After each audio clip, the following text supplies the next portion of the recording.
Hi,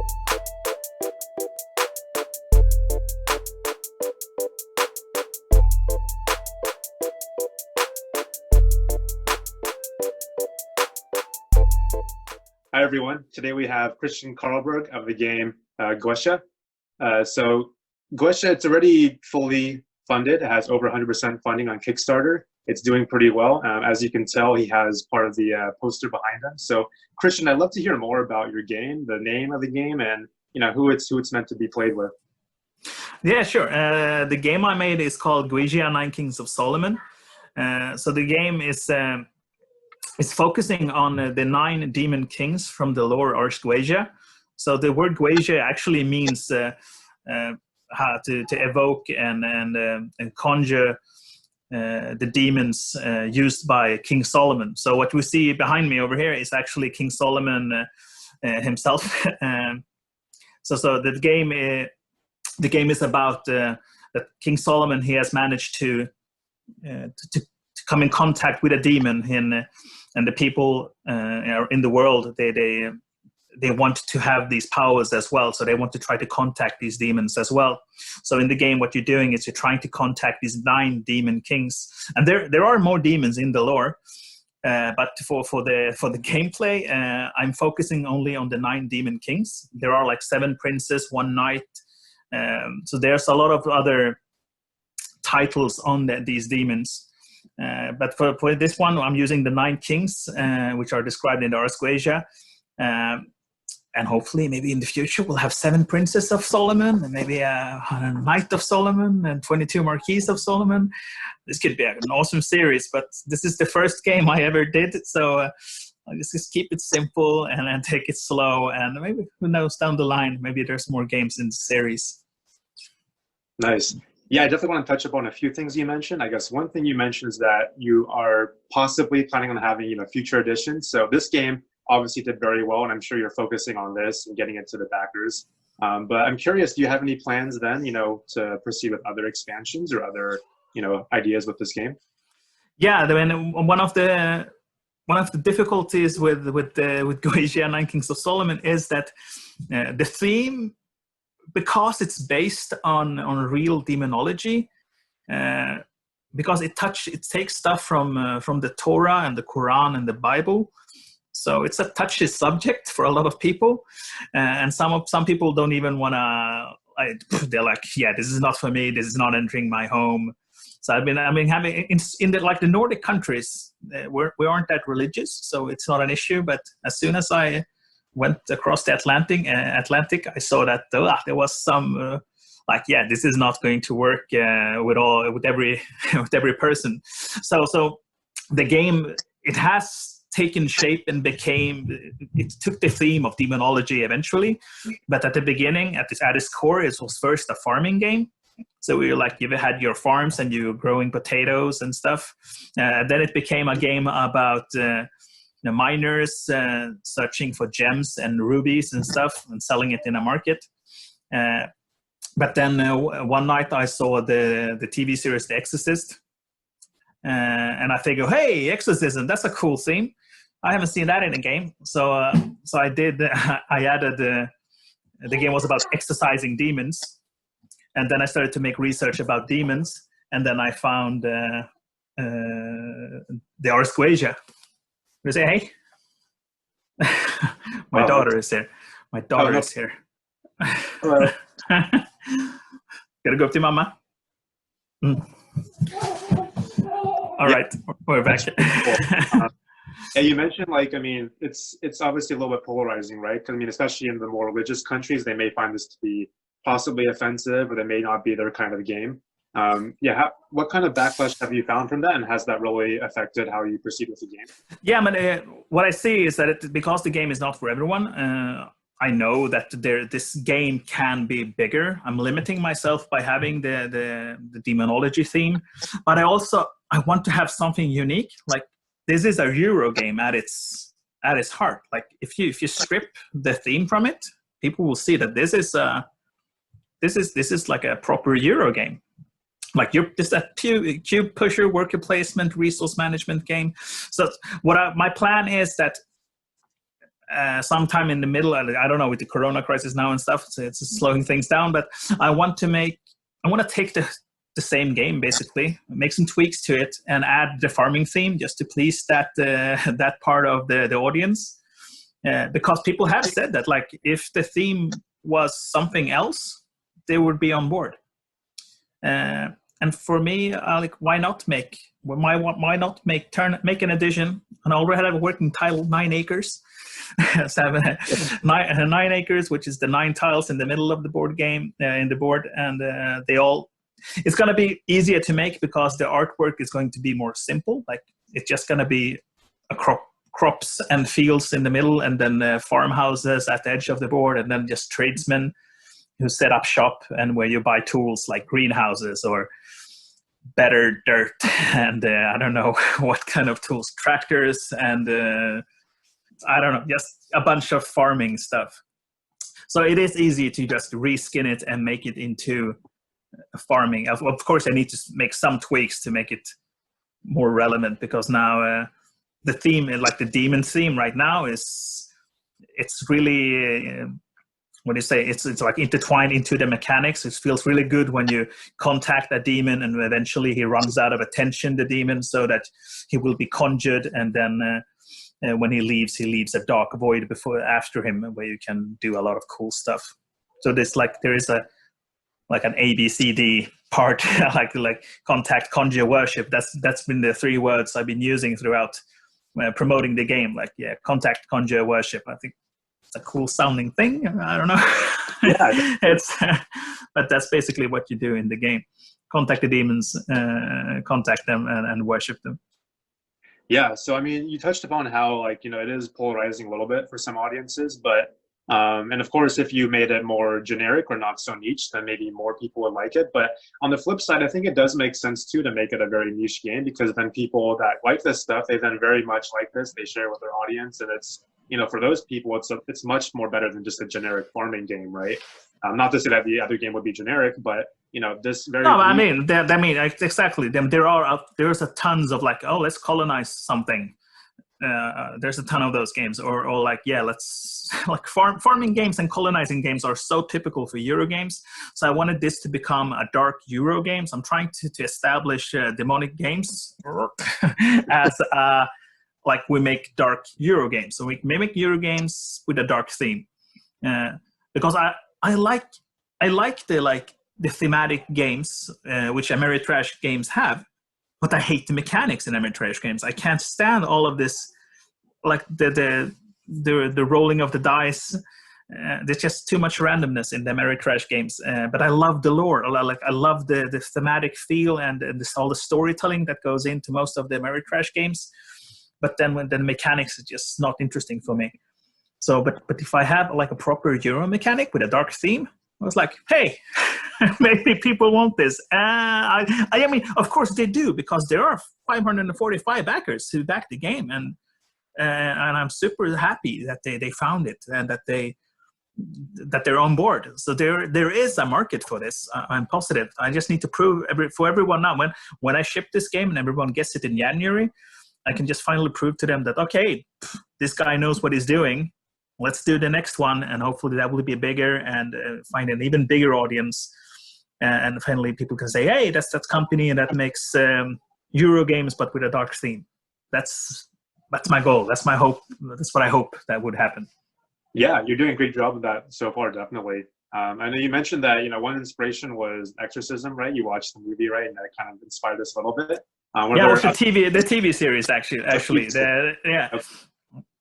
But when I watched the TV series, I just applied the Exorcism theme, and it was so cool. It was cool to have a Euro game with a dark theme. Perfect. Yeah, I think that's very cool. Have there been other inspirations too besides that?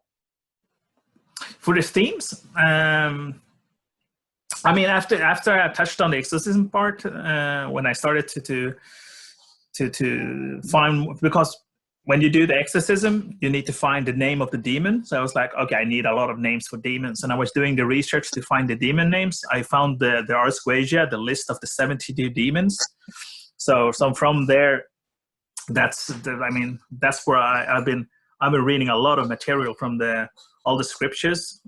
This not only the Ars Goetia, but there's a Testament of Solomon, which describes how King Solomon came to control one of the demons, and that's a part of the Kickstarter trailer as well, where King Solomon he takes control over the Prince Orneus, and then he commands that demon to take the ring which King Solomon got from Archangel Michael to take control over the rest of the demons.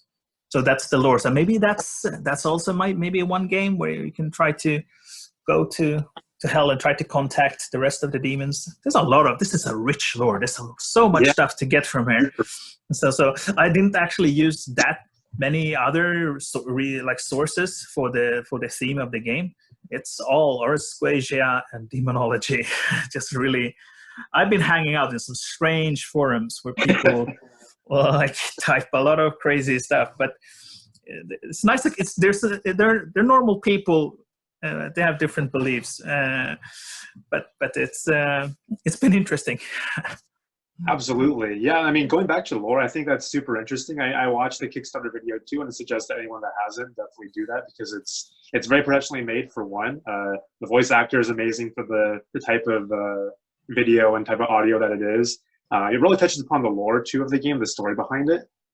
So I was curious, did you make that yourself, or what's your background getting involved in this game?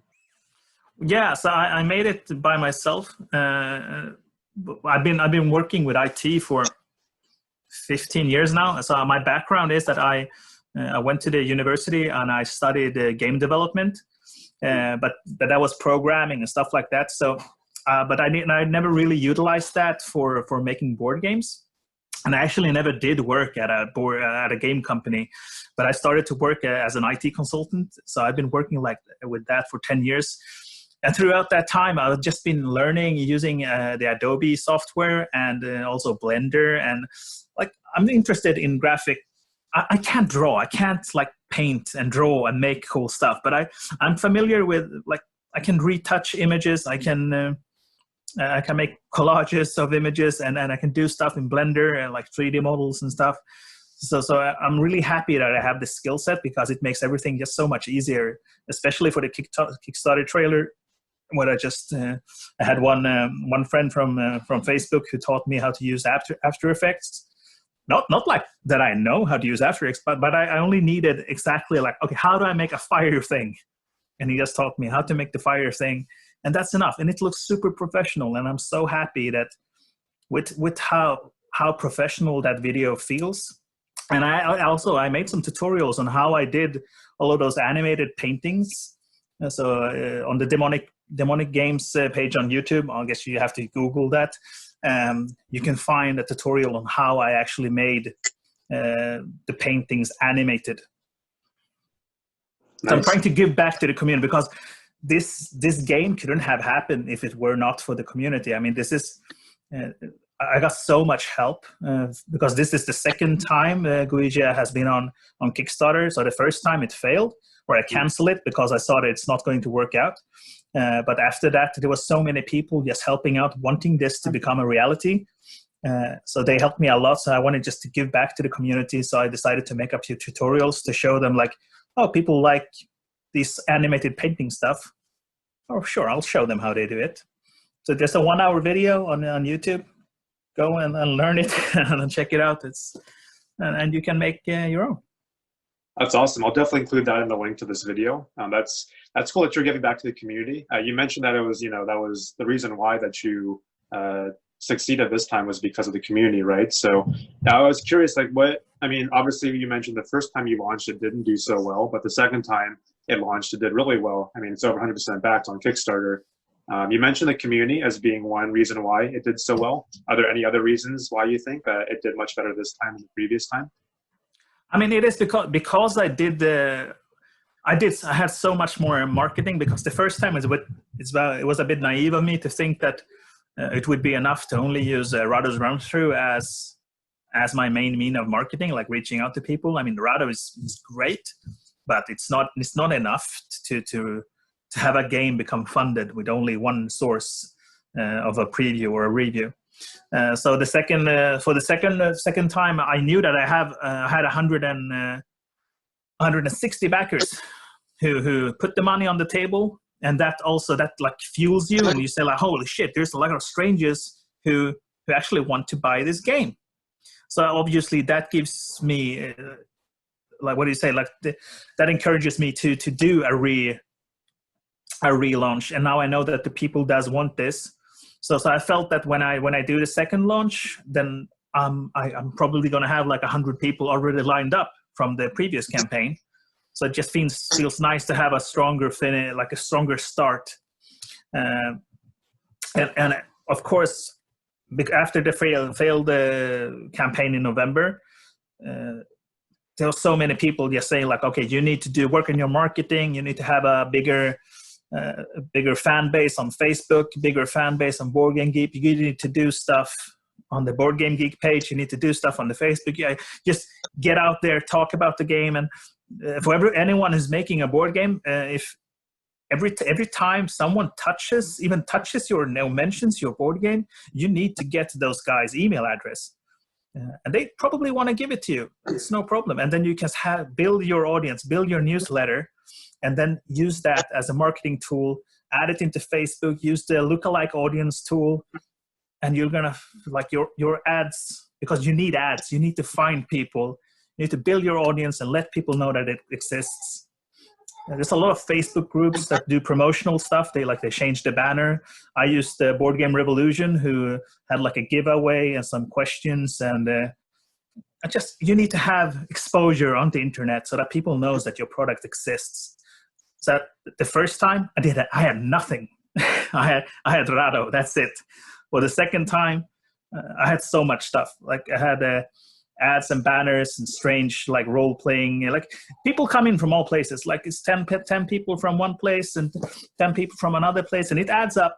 And finally, it was 545 people. Nice. So it's all about marketing, and I know nothing about marketing. So I'm so grateful that people actually helped me and just show me the ropes. Like what do I need and how much should I spend on ads and promotional stuff. Yeah, I think it can be definitely overwhelming for the first-time creator because there's so much that has to be done, right? It's not just creating the game, but it's also, as you mentioned, marketing the game. That's like the biggest aspect, right? And then spending time like working with the community.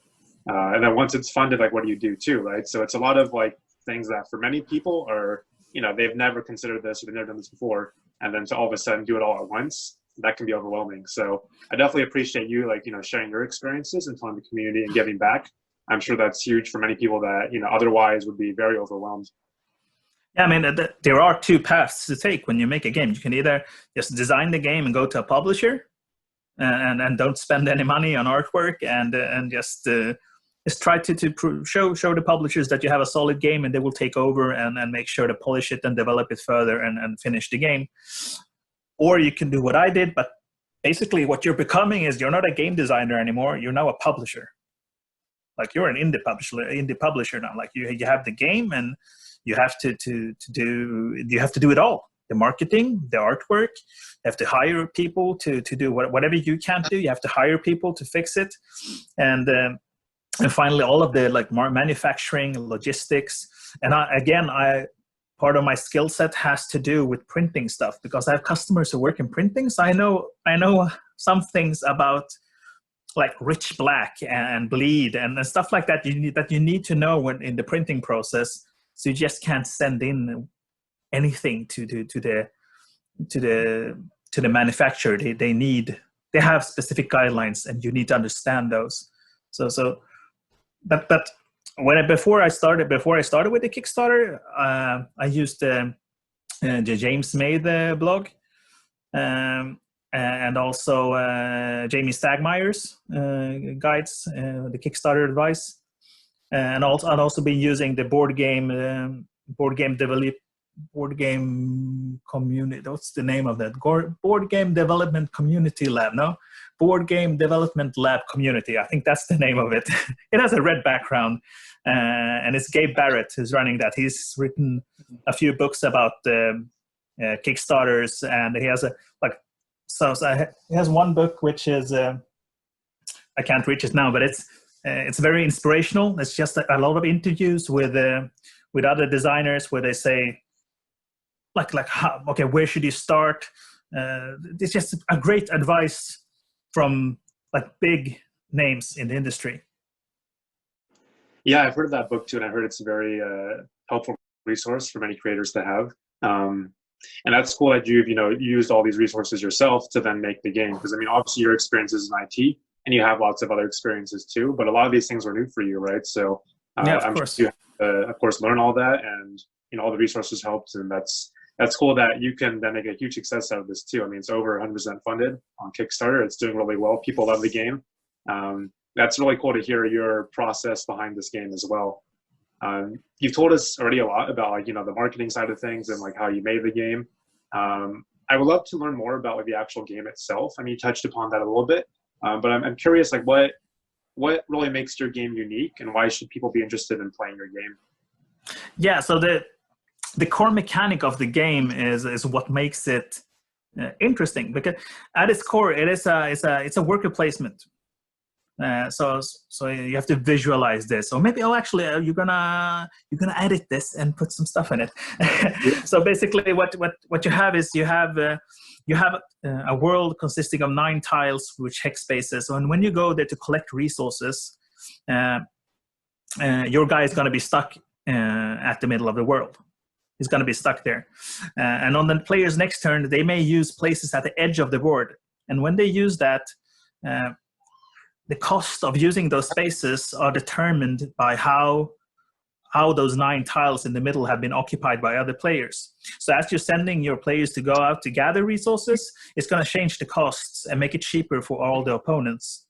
And when it's your turn again, multiple people will have played their followers out into the world. So now it's more cheap to you to go to use the edge of the board. You really have to visualize, have it in front of you to see it. It's just a fantastic mechanic. It's just so cool to because you can't just place your guy anywhere you want, because if you do it, I mean, you're gonna get the resources, but you're also gonna make stuff cheaper for everyone else. So like, do I need to have 2 cubes, or should I go somewhere else? Because I don't want to make it cheaper for the next guy to be able to recruit a worker or get a lot of valuable resources for very cheap.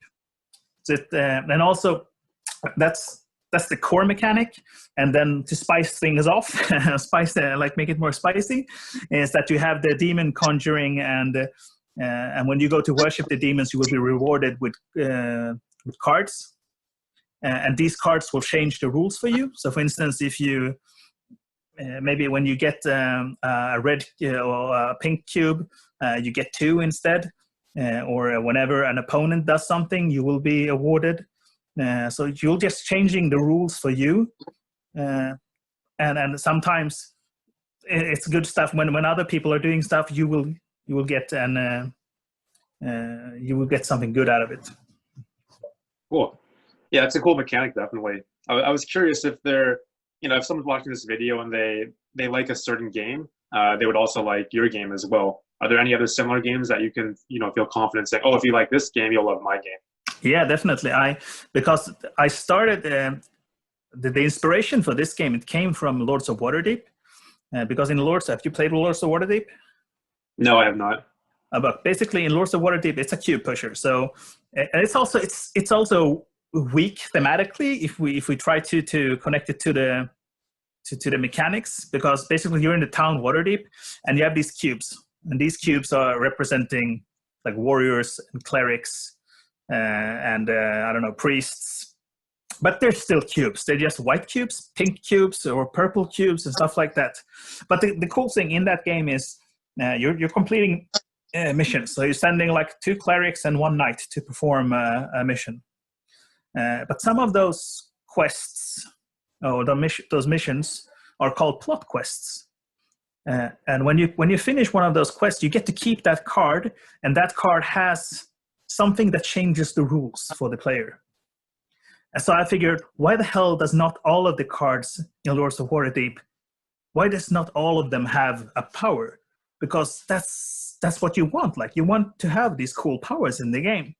So I figured I'm gonna make my own game with powers, which which are active throughout the game. And I've seen other games use a similar, like Lords of Waterdeep is for if you like Lords of Waterdeep with the cube pushing and the plot quests, then Goetia is definitely something you want. Also, Everdell is also has like you have this big tableau of powers and cards. You try to find synergies. Like, okay, if I do this, I get 2 of that, and then so you have like. So that's going to happen as well in Goetia. When we have a lot of demonic powers, you will find synergies between these cards. Yeah, that's basically, I guess, it's a worker placement cube pusher. There's a lot of them, but if I would choose 2 games which are similar to this, it would be those. Awesome. Yeah, that's great to know. If people want to learn more about Goetia, where can they go to? They can go to demonicgames.com. And also right now I have Goetia on Tabletopia, so they can play either the quick setup or the full game with the whole setup. Where can they randomize everything, but they have to do it manually. But if they do the quick setup, they can get started immediately with finish, like someone has set up the table for them. They can just start to play immediately. And I'm actually going to do a live stream after our interview where I'll be teaching strangers or backers on how to play the game. So go to demonicgames.com. There's some resource video on how to play. You can find the rule book. You find the guide to the Facebook page. So if you go there, you're gonna find like all of the different parts of like the Discord. There's a Discord server as well where people can talk about Goetia. So Kristian, I noticed that the Kickstarter has already ended. If I wanted to get involved in this, if I want to get the game, how can I do so? Yeah, so we opened up we have a late pledge. So you can go to PM, as in pledge manager, pm.demonicgames.com, and that will forward you to GameFound, where we can get your copy and secure a copy and make sure that you don't miss out on all the fun. Okay. Yeah, thanks so much, Kristian.